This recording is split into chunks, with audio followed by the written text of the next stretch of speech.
Hello students. पिछली कक्षा में हम लोग तर्क की उपयोगिता के ऊपर चर्चा कर रहे थे। तर्क की उपयोगिता, जिसमें हमने पढ़ा था अज्ञानता को दूर करना, नवीन ज्ञान प्रदान करना, सामाजिक समस्याओं के समाधान में उनकी उपयोगिता को जानना, उनकी उपयोगिता के बारे में समझना और कल्याण कार्यों में उनका सहयोग। इसके बाद हमने पढ़ा था तर्क की उपयोगिता को कि सामाजिक नियंत्रण में भी तर्क की उपयोगिता सहायक होती है। इसके बाद अगला बिंदु हम पढ़ेंगे प्रशासन में उपयोगी। वैज्ञानिकों ने लिखा है कि तर्कशास्त्र अधिकारियों को प्रशासन को सुचारू रूप से चलाने में बड़ा उपयोगी सिद्ध हुआ है। यानी कि जो भी प्रशासनिक अधिकारी होते हैं, जो भी देश के या राज्य के या किसी भी अन्य इकाई के प्रशासन का कार्य करते हैं, उनमें तर्क का प्रयोग बहुत ही उपयोगी महत्वपूर्ण साबित हुआ है प्रशासन को सुचारू रूप से चलाने के लिए। क्यों? क्योंकि तर्क उन्हें प्रशासन से संबंधित अनेक जानकारियां देता है। प्रशासन के संबंध में मैक्स वेबर ने भी अध्ययन करके बहुत सारी जानकारियां अच्छे प्रशासन के बारे में दी।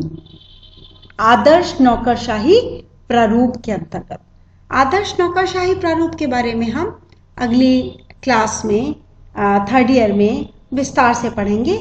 अभी आप इतना जान लीजिए कि मैक्स वेबर एक ऐसे समाजशास्त्री थे जिन्होंने प्रशासन के बारे में, नौकरशाही के बारे में अध्ययन किया था और अपने उसमें विचार प्रस्तुत किए थे। इसी तरह प्रशासन की कार्यकुशलता या उत्पादकता, श्रम विभाजन, इन सब चीजों में अनुसंधान करके नवीन जानकारी दे करके तर्क अपनी उपयोगिता देता रहा है।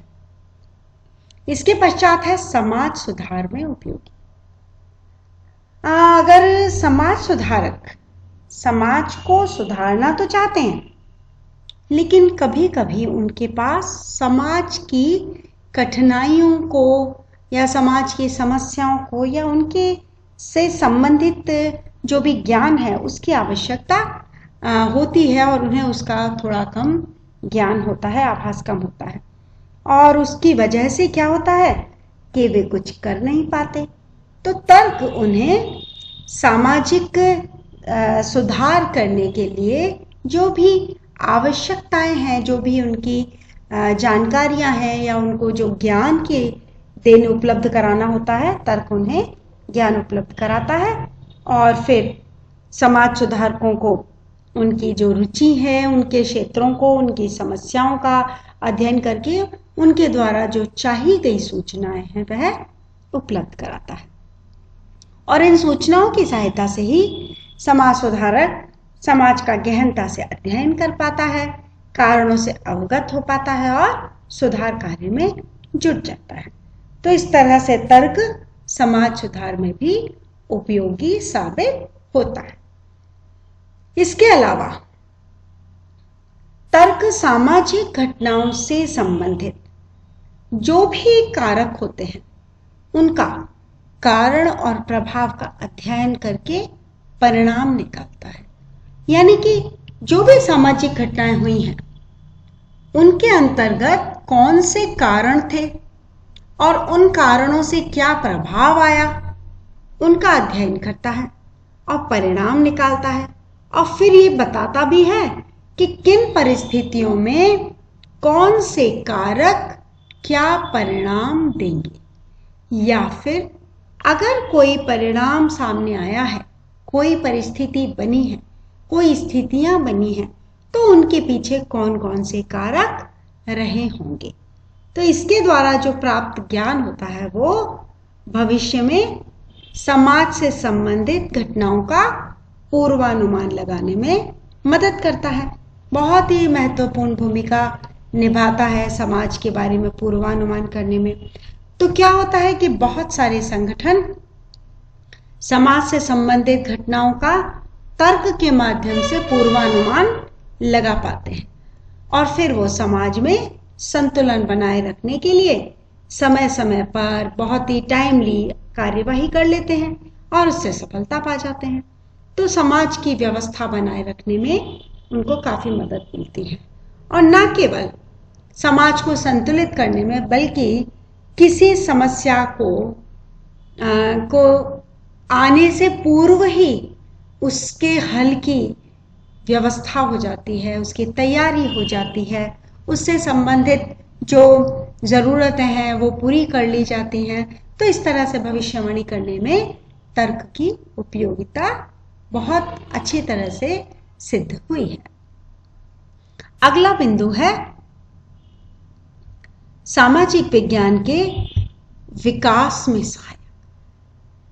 बच्चों, आप जानते हो कि जैसे समाजशास्त्र एक सामाजिक विज्ञान है, उसी तरह से राजनीति शास्त्र, अर्थशास्त्र, इतिहास, प्रशासन शास्त्र आदि बहुत सारे जो विज्ञान हैं, ये परस्पर एक दूसरे से बहुत ही घनिष्ठ रूप से जुड़े हुए हैं और ये सारे विज्ञान समाज का किसी न किसी पक्ष का या किसी पहलू का या घटना का अपने अपने परिप्रेक्ष्य से अध्ययन करते हैं और उनकी एक परिधि होती है, उनकी एक सीमा होती है, उनका एक दायरा होता है। उस दायरे में रह करके वो अपने अपनी दृष्टिकोण से अध्ययन करते हैं। जैसे एक मनुष्य का अध्ययन मनोविज्ञान अपने दृष्टिकोण से करता है, समाजशास्त्र अपने दृष्टिकोण से करता है, अर्थशास्त्र का दृष्टिकोण और अलग होता है, राजनीति शास्त्र का दृष्टिकोण और अलग होता है, या इतिहास का दृष्टिकोण और भी अलग होता है। तो आप जानते हैं कि अलग अलग विषय अलग अलग तरीके से अलग अलग दृष्टिकोणों से अध्ययन किया करते हैं और कई बार तो एक ही घटना का जब एक से अधिक सामाजिक विज्ञान अध्ययन करते हैं तो क्योंकि उनका नजरिया अलग होता है, उनका दृष्टिकोण अलग होता है और उनके उद्देश्य भी अलग होते हैं, तो क्या होता है, जब एक ही घटना का या किसी पहलू का अध्ययन किया जाता है तो तर्क के द्वारा जब अध्ययन किया जाता है और सिद्धांत का निर्माण किया जाता है तो उसका प्रभाव सभी सामाजिक विज्ञानों के विकास में किसी न किसी रूप में अवश्य पड़ता है।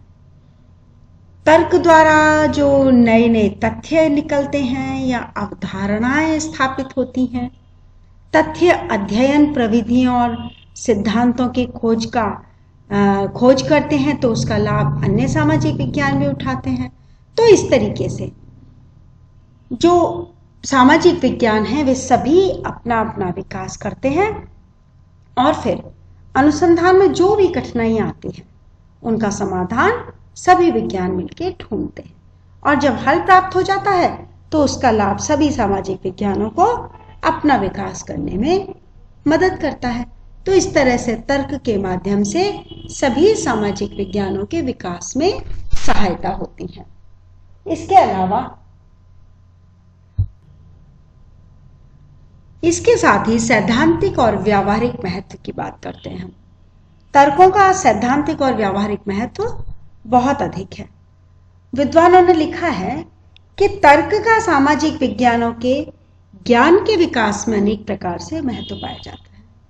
तो सिद्धांतों का प्रयोग सिद्ध तथ्यों के आधार पर परीक्षण और सत्यापन की जांच करके सामाजिक विज्ञानों का विकास करता है। दूसरी ओर तर्क विकास की दिशा निश्चित करता है और तथ्यों का संक्षिप्तीकरण करता है। इसके द्वारा ही विज्ञानों का विकास भी होता है। पुराने सिद्धांतों की जांच, पुनः स्थापना या संशोधन किया जाता है और साथ ही नए सिद्धांतों की खोज की जाती है।